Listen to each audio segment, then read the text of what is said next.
right. Good morning, everybody. Hope everybody's doing good. Let me make sure my chat's on. Okay, that way if anybody wants to jump in, say good morning. If you got any topics you want to talk about, we can do that. It is Tuesday, December 3rd at 5:49 a.m. here in Alabama. And I hope everybody's doing good. Good morning, Demo Man Don. How are you?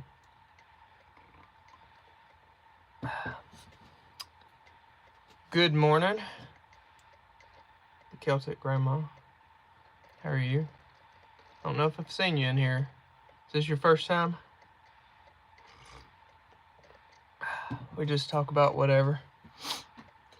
I hope everyone had a good holiday, happy Thanksgiving week last week. I know the streams were pretty light as everybody was busy doing their either vacation or holiday stuff, whatever you got going on. So, all right. Well, welcome to the Coffee and Chaos. We just talk about whatever. I was definitely going to ask everybody's opinion on the whole, what's that idiot's name? The Hunter Biden, him getting pardoned. Or maybe we shouldn't use like direct names on here. Hunter Sliden, you know, we don't know. We never know what mood YouTube's going to be in, so we got to tread carefully on that stuff. Which is kind of ridiculous, but it is what it is, unfortunately. I am waiting on a gun part for this little guy, that rifle, that I can't touch during a live. But I'm waiting on a part for it. Once I get it, I'm going to start doing, well, I may we'll spray paint it. I'll make a video of that. I've never done, I've got rifles, my Minuteman rifles, I've spray painted, but that's the newest edition. We're putting it through the paces, just so, well, for me and all you guys, we can see together if the Bear Creek Arsenal is up to the task of being a actual Minuteman rifle. We're gonna put a lot of rounds through it, and we're gonna have a good time with it. But it's so far so good. It's been doing. I don't know if anybody's watched the videos to that, but it's doing really good so far. So I'm happy with it. Let's see. I really don't like. I know the Middle East is heating up a little bit. Stuff going on out there. Honestly, I'm not 100% up to date. I just know a couple of things. Number one, it's chaotic. Number two, us preparing and training should not stop. It just makes you a better person, period. It should never stop training and all that good stuff. It's keeps you, and even if, like, let's say firearms training, we get it. That's not necessarily the most physically demanding, but it keeps your mind sharp. Demo Man Don said Syria is a cluster. That I don't doubt. It's kind of partially always been a cluster, but what has, like, actual war broke out there or something like that? Sorry to be asking that. It's just, that's I need to dip into it. I go in waves. Sometimes I'll dip into the news for a bit and, like, really kind of get up to date on all this, and then sometimes, like lately, I've just been focusing on, like, business stuff and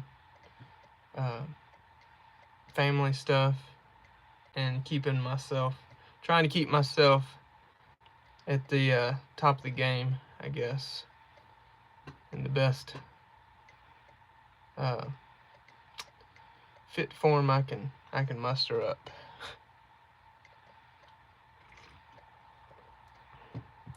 You know, someone in my group chat, I got a group chat on what is that called? Signal, with a few fellow YouTube creators and friends, and somebody was mentioning something about Turkey, which Turkey is so weird. I don't know why Turkey is considered an ally to us. I know when I was stationed in Germany. Sorry, my neck killing me.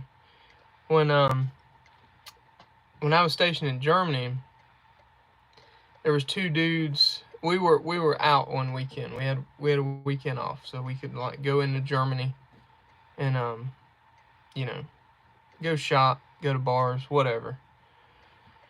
And we were out. It was a Saturday night, and we got a like a call or text. I don't even remember, to get back to the base immediately.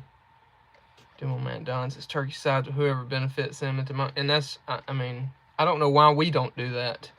Yeah, to be honest, you know what I'm saying? Like this whole thing with Ukraine. Like, no, I don't want to see any innocent people hurt or anything like that. But what the flip does Ukraine benefit us? Like, if they disappeared from the earth today, and again, I hate that about innocent people, but we got to all understand this is all corrupt governments at play. Honestly, I think the people of every country, damn near, would probably get along just fine. You know what I mean? I think we all probably feel that way. I don't think anyone's inherently racist. I'm not saying there's not racist people out there. Of course there are. The South most certainly is not as racist as everybody thinks it is. This is a melting pot down here. But this is all corrupt governments with their own political and power agendas that they're after, and they play us all like fiddles. But anyway, what I was getting to is, if Ukraine was off the planet today, it just wiped off, our life wouldn't change. Like, it really wouldn't. Like, they don't. I think wheat was one of their biggest export goods. Is what I read, and I mean, it's like, dude, have you seen America? Like, honestly, we could make everything. There is very few things that we could not produce. Very few. We could literally. I mean, it's wild. It's wild, man. It is so wild. Like, the stuff we put our money and resources to. And meanwhile, everyone is, yeah, exactly. Celtic grandma. She said we used to make everything. We legitly used to make everything. Legitly. And it's just wild. It's, and the stuff we're putting our resources to with everything, people are it pisses me off so bad to hear people struggling, like, not shitbags, like people working their ass off and just struggling to make ends meet. Me and my wife were talking about that the other day. We both make more money than we've ever made, and this is like one of the biggest times we've struggled too. It's not to the point. It's not necessarily to the point it used to be, but if you put it into a percentage, it's probably actually a little more, which is ridiculous.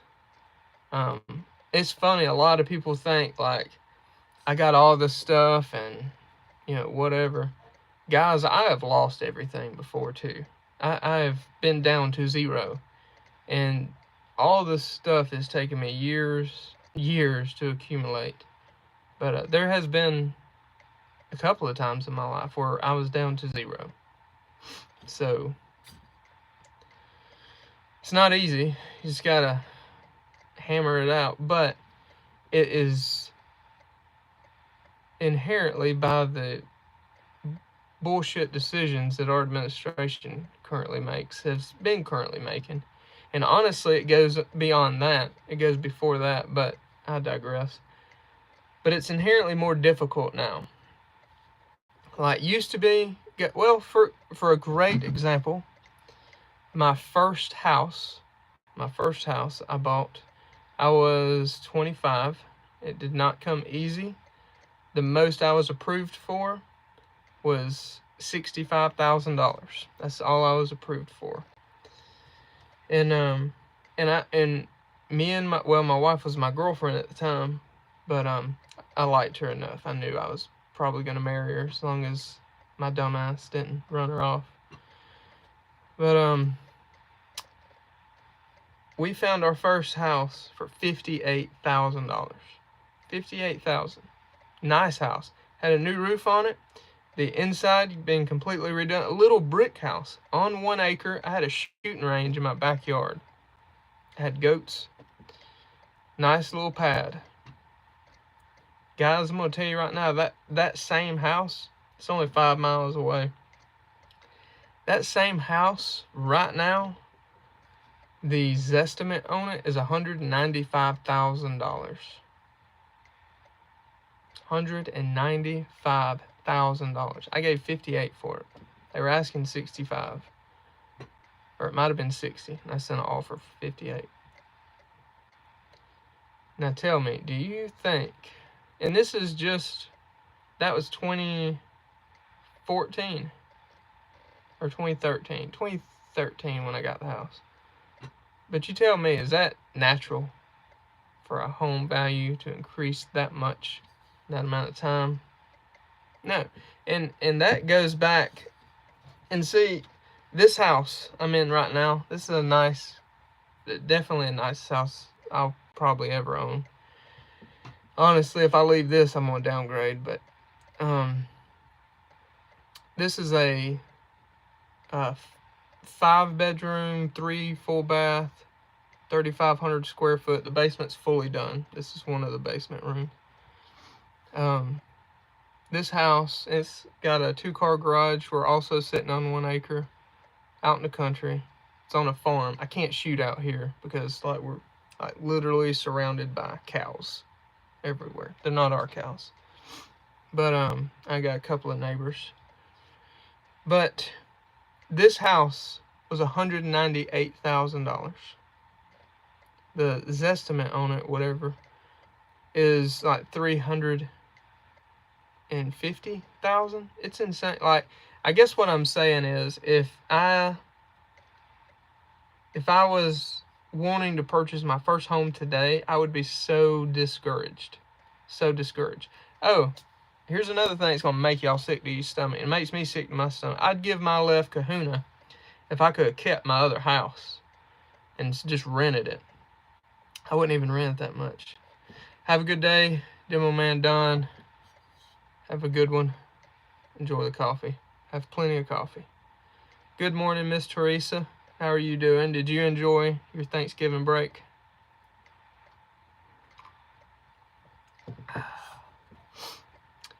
But something that'll make y'all sick. Oh, good morning, the Modern Minute Man. How you doing, Jay? Good to see you, brother. We got a live coming up the 10th. Yep, a week from today. Tomorrow, around lunchtime, we got Sam Slishman that'll be doing a live with us. Yeah, I'm glad you're here, Jay. BS321, good morning, brother. How are you? And for anybody that don't know, this is just a morning coffee. We're just talking about current events. Did you have a good Thanksgiving break? All that good stuff. Weak internet connection, sitting in the library parking lot, fearing that. Oh man, I hate that about your phone. That sucks. These phones, I can't stand them, but you kind of like, especially if you have a YouTube channel, you gotta have them. Miss Teresa, I know you're very busy, so you need one. Yep, hope everybody had a good Thanksgiving. But what I was about to say about the house thing, though, something to make y'all sick. My first house payment from my first house was $440 a month. That's the entire escrow with it. Like, so that was taxes, that was my insurance, and the actual house payment. $440 a month. That was a 30-year fixed loan. That is unheard of now. That's absolutely unheard of. And I was sick to my stomach when I got my new house, or newer house. This was not like it was built in 2000, I think, but new to us house 4 years ago. And the pandemic had just started breaking off, or breaking wide open rather. And I was real worried about where things were going to go. I didn't know if market was about to drop off, if it was about to pick up, what was going to happen. And it keeps up the chat. So you're all good, Miss Teresa. You're all good. I was real worried though, and luckily, for anybody that didn't hear, the house we're in now, ended up getting it early 2020, and $198,000. Our payment, with all the escrow and everything, is like, I think it was $1,250, $1,210, somewhere right in there. And yes, bad inflation. Good morning, Moonsford Nation. Yes, this is Bidenomics at its finest. But I was sick to my stomach about a $1,200 payment, and I was like, "Oh man, this is gonna be crazy. I don't know about this." 6'5" Creed. This is a random one, but we can change the subject to gun stuff. It's economics, because economics. 6'5" Creedmoor versus 308 versus 306 versus 50 versus, I think you meant 338 Lapua versus 300 Win Mag. Huh. Are we talking unlimited money or just what I got on hand? Or is this like a hypothetical, like if I had the money, pick which one? Gotta clarify that one, because I've shot most of those. Both. Okay, so what's on hand is going to be 308. I like 308. For the common man like myself, that is just a easy caliber to come by around here, especially. And it gets the job done. It's been doing it for a long time. Now, unlimited money. I think the power to weight ratio with capability, I like a 300 Win Mag. That's a stout round. Like, don't get me wrong, the 50 and 338 Lapua, those are awesome. That's cool stuff. But a 300 Win Mag is just hard to beat. Like, that thing, man, it packs a punch. That's an easy 1 mile gun, 300 Win Mag. Yeah, I think a 300 Win Mag.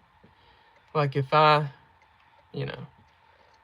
if Jay had unlimited funds, we could go get whichever one we wanted.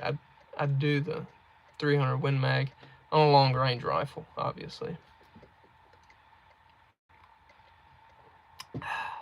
And probably one of those like Leopold, what is it, the VX5 HD Tacticals, something like that. That'd be cool. I had a SIG Cross in 6.5 Creedmoor, and that wasn't a bad rifle. But I'd wished I'd gotten the 308. I sold that rifle. I need to replace it. And then I also had a AR-10 in 308, and I was easily hitting a 10x10 gong at half a mile. I think that was like 860 something yards, something like that. Half a mile, somewhere right in there. It's plus or minus some yards, but I don't remember off the top of my head. But yeah, that was easy to do. I was using a Vortex.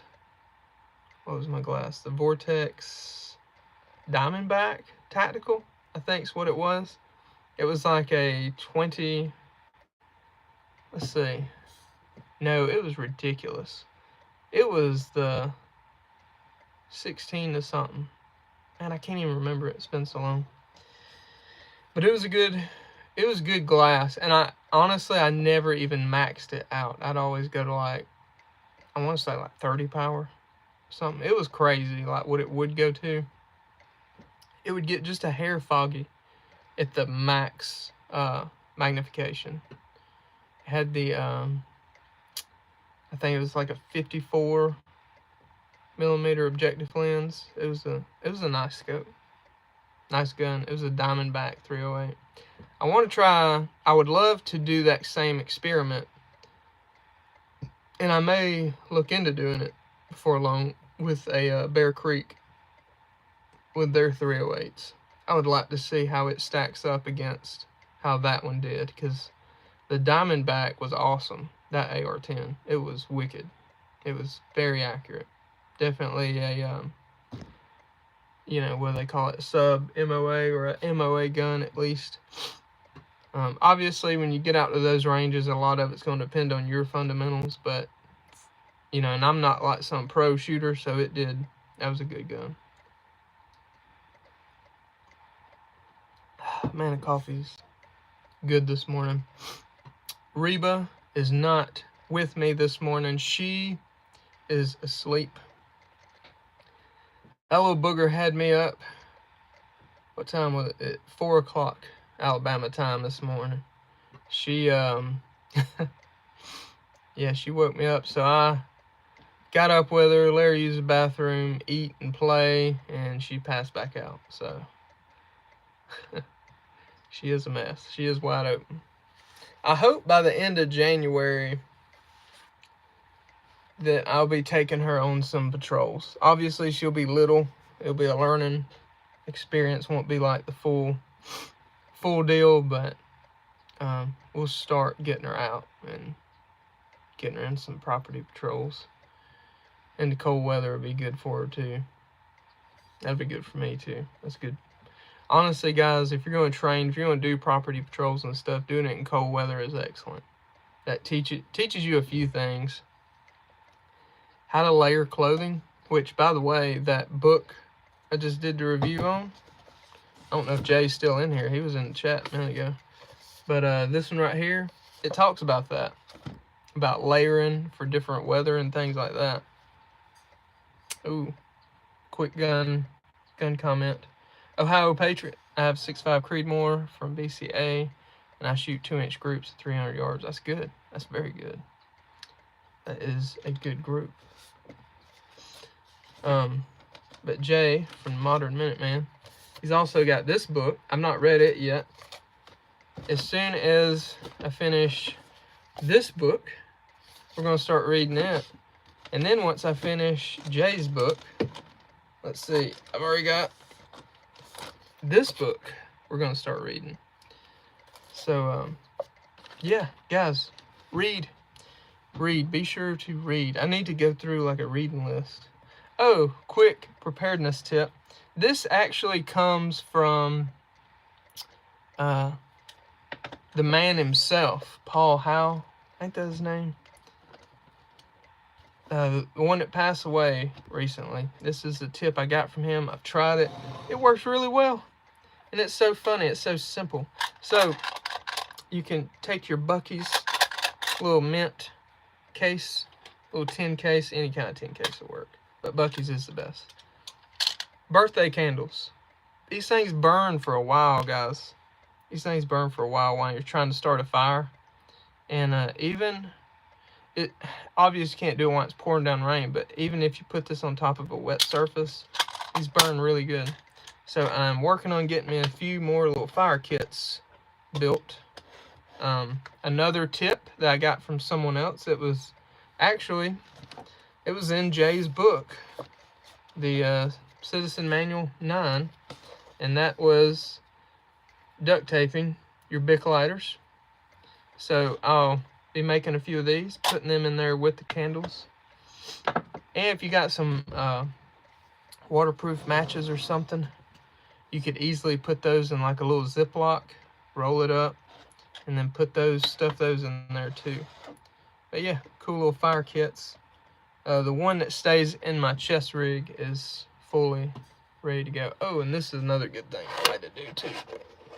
if you got some of these little pocket knives, they're just like, I mean, you can get these things for like $2 or $3. Little super cheap ones, but they fit right in there. Yeah, they fit right in there, and that way, God forbid, you get stuck without a blade or something. If you have one of these little kits in your cargo pocket or just a pocket on you somewhere, that's a good little thing to have if you, for some horrible reason, got separated from your gear.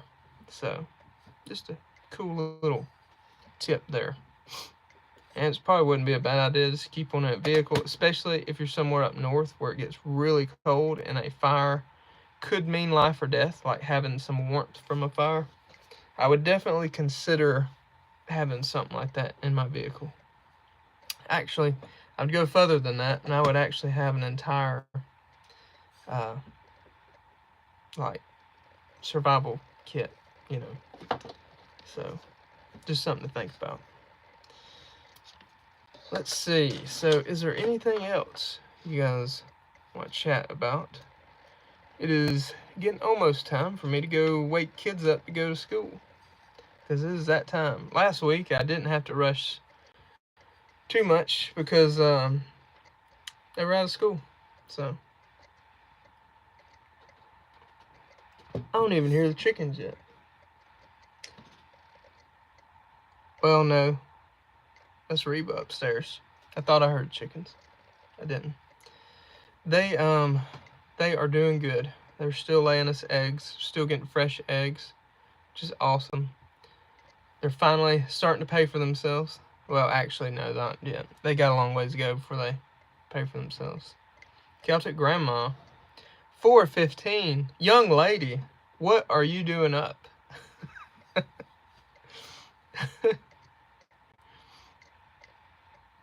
Which I can't say much. I got up at 4 this morning with my dog, so we got a new puppy in the house. She was actually on the last live.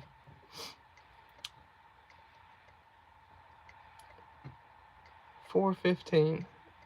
So let's see. That means you're on the West Coast somewhere out there. Oh man, I always for the longest time, I thought the West Coast was 4 hours behind us, but it's only 3. I don't know why I was thinking 4. Oregon. Okay. Is it cold out there? It's not too terribly bad here. It's only like yesterday, the high was in the 40s. We got some more radios to be programmed. Guys, I gotta get going on my radio reviews and book reviews. But we do have some good stuff going on. Greetings from Southeast Florida. Turk by one. I think I said that right. Alright, 30s in the morning. It's not bad. Yeah, I think it's 30s right now here.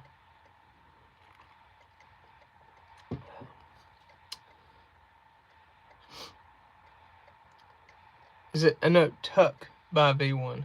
Celtic Grandma, I wrote it out. Tuck, I read that wrong. It's going too fast. I'm a slow reader, guys. Forgive me. Obviously, it takes me forever to read these books. But I stay with it, though. Stay with it till it's done. Till the mission's done. I hear an incoming. Someone is coming on my pause.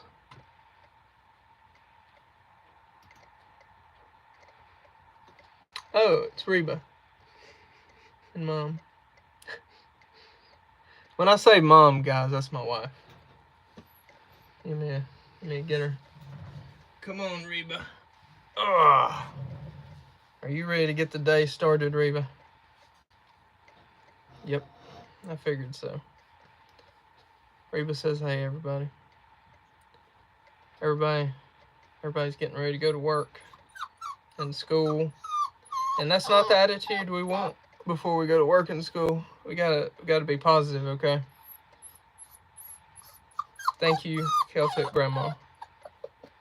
Look, people said they like you. That's just because they don't know you.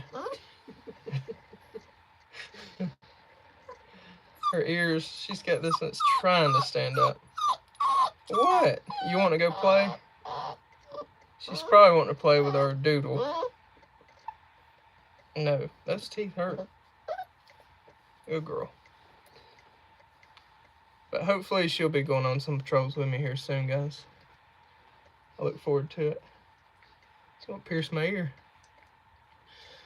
Alright, I guess I'm about to go get some kids up. We're gonna get them off to school.